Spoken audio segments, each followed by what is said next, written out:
Hello friends, welcome back to my new video guys and my YouTube channel. Today friends we are going to talk about guys how can we off talkback in our realme phone guys. You want to off your talkback setting in a realme phone, so friend how can you off in this video friends I am going to show you guys. So before starting video friend, first of all go and subscribe the channel, click the bell icon.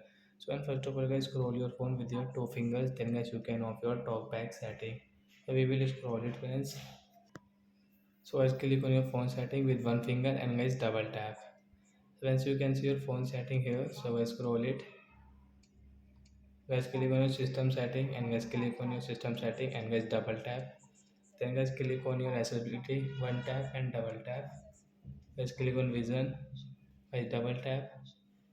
Guys click on talkback and double tap. Guys tap here and double tap. Tap here, double tap. Talkback off. So as your talkback will off in your realme phone guys.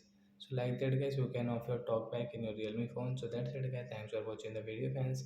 We will meet on next video with new topic. Before going, please go and like the video, subscribe the channel. Bye bye friends.